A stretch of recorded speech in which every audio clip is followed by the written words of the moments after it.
Hello friends, this is civil engineer Mukesh Sharma. आपका तहे दिल से स्वागत करता हूं आपके अपने चैनल लर्निंग सिविल टेक्नोलॉजी में।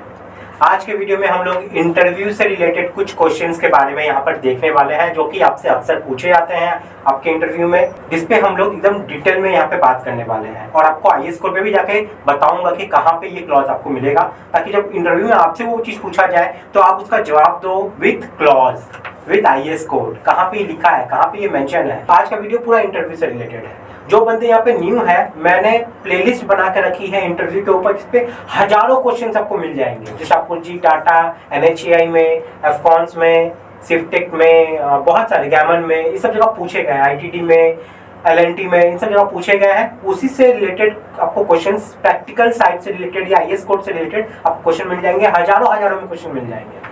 सभी चीज के लिंक इस वीडियो के डिस्क्रिप्शन में है, जाके उस प्लेलिस्ट को आप पूरा देखिए। आप इतना टेक्निकली साउंड हो जाओगे ना, इंटरव्यू के रिलेटेड, आईएएस कोड से रिलेटेड, इन सब से आप खुद देखोगे सब क्वेश्चन तो आपको समझ में आएगा।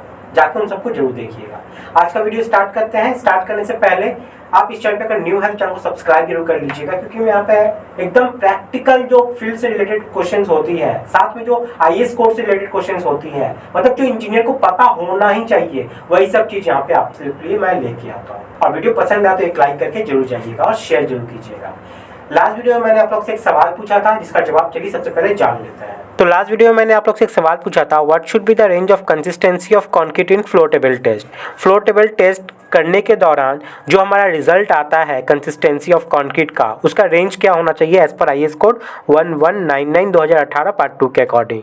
तो देख लीजिए, ये सब ऑप्शन था यहाँ पे। आपका करेक्ट आंसर है यहाँ पे option C, 340 mm to 620 mm, और ये एज पर आईएएस कोड है। तो जिन्होंने भी सही जवाब दिया उन लोग को बहुत बहुत कॉन्ग्रेचुलेशंस। इस वीडियो को पूरा एंड तक जरूर देखिएगा। इस वीडियो के लास्ट में मैं एक सवाल आप लोग से पूछूंगा, जिसका जवाब आपको कमेंट सेक्शन में जाकर देना है। मैं आने वाले नेक्स्ट वीडियो में इसका जवाब आप लोग को बता दूंगा। तो गाइस चलिए आज का वीडियो स्टार्ट करते हैं।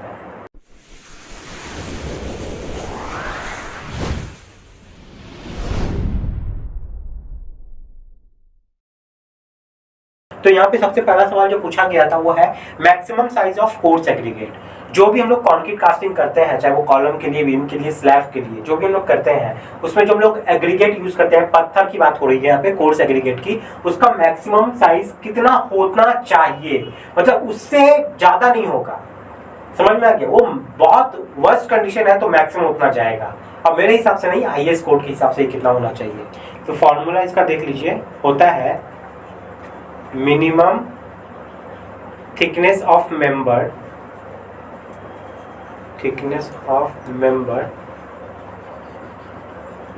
Divided by 4। ठीक है, ये आपको निकाल लेना है और देखना है इससे ज्यादा ना हो। समझ में आ गया? मान लीजिए मेरा एक स्लैब ही है, स्लैब है आपका 200 mm का। ठीक है, तो 200 mm डिवाइडेड बाई 4 यहाँ पे आप कीजिए तो कितना है 50। ठीक है, 50 mm आया ना। तो जो हम लोग इस स्लैब को फिलअप करने के लिए जो भी हम लोग कोर्स एग्रीगेट यूज करेंगे वो 50 mm से ज्यादा का नहीं होगा। अब इतना का तो होता नहीं है, लेकिन ये लिमिटेशन रखा गया है कि इससे ज्यादा नहीं होगा। ये कौन बोलता है? आईएएस कोड आपका 456 बोलता है। कौन से क्लॉज में? आप जाइएगा 5.3.3, इस क्लॉज में देखिएगा ये चीज लिखा हुआ है। समझ में आ गया? तो क्वेश्चन समझ में आ गया। Maximum size of coarse aggregate क्या होना चाहिए इस पर आईएएस कोड, वो है आपका minimum thickness of member divided by 4। आपको ये निकालना है। जो भी आंसर आएगा वो देख लीजिएगा। ठीक है, आईएएस 456 क्लॉज इतना में ये मेंशन किया हुआ है। नेक्स्ट सवाल जो आपके द्वारा पूछा गया है यहाँ पे, what should be the slum value of concrete for lightly reinforced beam. जिस बीम में, इस बीम की ही बात नहीं हो रही है, आपसे सवाल जो पूछा गया तो बीम से लेकर पूछा गया था, लेकिन कोई भी रेनफोर्समेंट, कोई भी मेंबर आपका हो जाए, ठीक है, अगर उसमें जो रेनफोर्समेंट है वो बहुत ज्यादा हैपोजेटेड नहीं है, लाइटली रेनफोर्स्ड है, एक ही लेयर में है, तो वहां पे हम लोग स्लम वैल्यू को कितना रखेंगे, और अपनी मन से नहीं रखेंगे। ठीक है, और ये नॉर्मल है, ये पंपेबल के लिए नहीं बता रहा हूं मैं आपको, नॉर्मल के लिए बता रहा हूं। तो आपका ये होना चाहिए 25 mm से 75 mm का बीच में।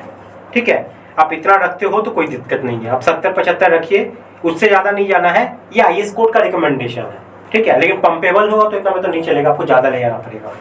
तो ये कहाँ पे बोल देता है? ये बोलता है आपका आईएएस कोड 456 के क्लॉज नंबर, अगर आप जाओगे देखना, वहाँ पे एक टेबल बना हुआ है 7.1 में। किस स्ट्रक्चर के लिए, किस रेनफोर्समेंट के लिए, कैसे कैसे रेनफोर्समेंट के लिए, किस मेंबर के लिए हमको कितना कितना स्लम्प रखना है साइड पे काम करवाने के लिए, वर्केबिलिटी के अकॉर्डिंग, वो वर्केबिलिटी आपका लो है कि मीडियम है कि हाई रहेगा, उसके अकॉर्डिंग वो आपको बता देगा। तो देखिएगा IAS 456 क्लॉज नंबर 7.1 में टेबल बना हुआ है जहाँ पे मेंबर लिखा होगा, बीच में वर्केबिलिटी होगा और साइड में आपका स्लम्प वैल्यू दिया रहा है। उसी में देखिएगा ये दिया हुआ है लाइटली रेनफोर्स्ड बीम के लिए आपका जो स्लम्प वैल्यू है 25 mm से 75 mm के बीच में रखना चाहिए। भले आप साइड पे इसको रखो ना रखो, लेकिन इंटरव्यू में आपको जवाब यही देना है, ये मैं बता दे रहा हूँ। जो भी IAS कोड में लिखा रहता है ना, इंटरव्यू में आपको वही जवाब देना पड़ता है। जब भी आप डिजाइन फील्ड में या किसी भी फील्ड से जाना चाहते हो तो आप एडिशन में बोल सकते हो कि सर IAS कोड ये बोलता है, लेकिन साइड पे हमारे बहुत सारे चैलेंजेस आते हैं, इस वजह से हम लोग को ये पॉसिबल रखना नहीं हो पाता है, चोकिंग होने का प्रॉब्लम हो जाता है, वाइब्रेटर अगर सही से नहीं मारोगे तो दिक्कत हो जाएगा। ठीक है, रखना तो चाहिए भैया ऐसा ही। ठीक है, अगर सही से आप पूरा 0% एरर के साथ काम करोगे तो ये होने से कोई दिक्कत नहीं है। समझ में आ गया? बीम वगैरह में सब में रखना ही पड़ता है, कोई मतलब इससे ज़्यादा करोगे तो सेग्रीगेशन का भी एक डर रहता है, इसलिए बीम वगैरह में सॉलिड थोड़ा टाइट माल ही चाहिए होता है, इसलिए स्लम्प वैल्यू कम रखा गया है। ये स्लैब का होता तो थोड़ा ज़्यादा हो जाता।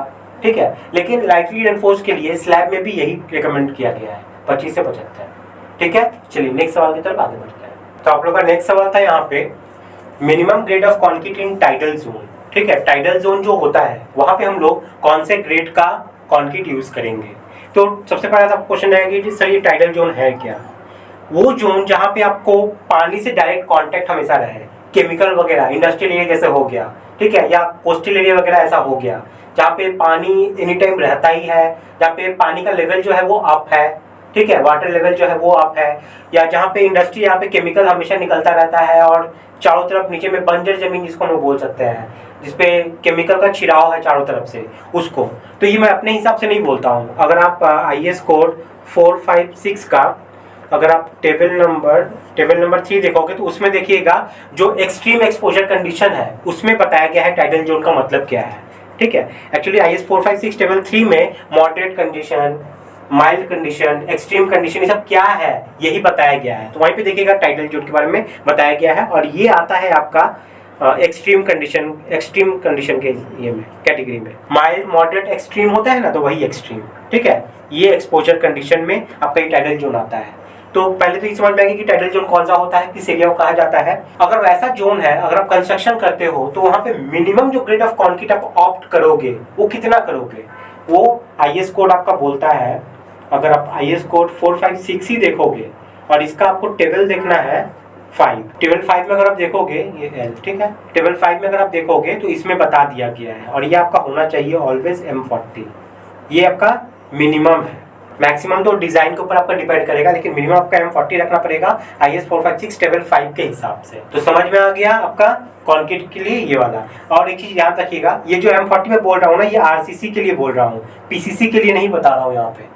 रेनफोर्स सीमेंट कॉन्क्रीट जिसमें आपका सरिया वरिया लग रहा है उसके लिए ये। ठीक है, चलिए नेक्स्ट सवाल की तरफ आगे बढ़ते हैं। तो नेक्स्ट सवाल है आप लोग का यहाँ पर, which workability test is more reliable for very low workability. Very low की बात हो रही है, इसका मतलब क्या है, स्लम्प वैल्यू कितना पता है, 25 से भी कम है। जहाँ पे आपको 25 से भी कम स्लम्प रखना है उसको कहा जाता है वेरी लो वर्केबिलिटी के अंडर में। अब देख लेना, जब आप IAS कोड आप खोलोगे, IAS कोड 456 का क्लॉज 7.1 है शायद, उसमें आप देख लीजिएगा लो वर्केबिलिटी के लिए दिया हुआ है 25 से 75 mm का स्लम्प आपको रखना है। 25 से कम जो है ना उसके लिए अलग से टेस्ट किया जाता है, जो 25 से कम है वैल्यू वही आता है आपका वेरी लो वर्केबिलिटी के अंडर में। तो यहाँ पूछा है अगर वेरी लो वर्केबिलिटी अगर हम लोग को चाहिए होगा तो हम लोग कौन सा एक्सपेरिमेंट करेंगे वर्केबिलिटी को करने के लिए। वर्केबिलिटी टेस्ट के लिए बहुत सारे टेस्ट है, BV टेस्ट है, कॉम्पैक्टिंग फैक्टर टेस्ट है, स्लम्प कोन टेस्ट है, फ्लोर टेबल टेस्ट है और भी बहुत सारे हैं, 6-7 है। ठीक है, जिसमें मैंने स्लम्प टेस्ट के ऊपर एकदम डिटेल वीडियो बनाया गया है, आप लोगों के द्वारा बहुत ज़्यादा पसंद किया गया है और मैं गारंटी देता हूँ पूरे YouTube पे ऐसा वीडियो आपको नहीं मिलेगा जो IAS कोड से एक फुल स्टॉप भी उठा के बताया है आप लोग को। तो मेरा ये वाला वीडियो आप लोग जाकर जरूर देखिए, इसी वीडियो डिस्क्रिप्शन में आपको लिंक मिल जाएगा। साथ में मैंने फ्लोर टेबल टेस्ट के बारे में भी आप लोगों को बताया हुआ है, उसका भी एक्सपेरिमेंट मैंने एकदम डिटेल में बनाया है। वीडियो थोड़ा बड़ा है लेकिन वो वीडियो अगर देख लोगे तो आप जिंदगी में कोई वीडियो देखना नहीं पड़ेगा और सब IAS कोड के अकॉर्डिंग आपको बताया है। ये वीडियो है, इसको जाकर आप लोग देख लीजिएगा, डिस्क्रिप्शन में आपको लिंक मिल जाएगा इसका। ठीक है, तो बात है विच वर्केबिलिटी टेस्ट, मतलब वेरी लो वर्केबिलिटी के लिए हम लोग कौन सा वर्केबिलिटी टेस्ट करेंगे? बहुत सारा वर्केबिलिटी टेस्ट है, हमेशा याद रखिएगा। वेरी लो के लिए आपका CFT वाला जो टेस्ट है वो यूज होता है। अब CFT कौन सा है? ये शॉर्टकट कोड है याद करने का, कॉम्पैक्टिंग फैक्टर टेस्ट। और एक की पॉइंट बता देता हूँ, वेरी लो के लिए तो हम लोग ये करते हैं कॉम्पैक्टिंग फैक्टर टेस्ट। अगर आपको मीडियम वर्केबिलिटी के लिए चेक करना होता है तो वहां पे हम लोग यूज करते हैं स्लम कोन टेस्ट, जो आप लोग साइड पे करते हो। ये सवाल समझ में आ गया? चलिए नेक्स्ट सवाल की तरफ आगे बढ़ते हैं। तो आप लोगों का इस नेक्स्ट सवाल है यहाँ पे, what is the technical name of vehicle used for transporting concrete from batching plant to construction site?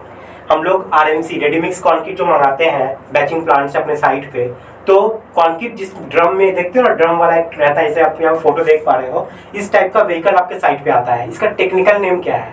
Site पे हम लोग क्या बोलते हैं? इसको मिलर बोल देते हैं ना, कि मिलर आ गया भाई, कौन सा नंबर मिलर चल रहा है बताया, मिलर मिलर मिलर, हम लोग मिलर बोल देते हैं। तो ये ना चलाऊ वर्ड है, एक्चुअली में ये टेक्निकल नेम नहीं है।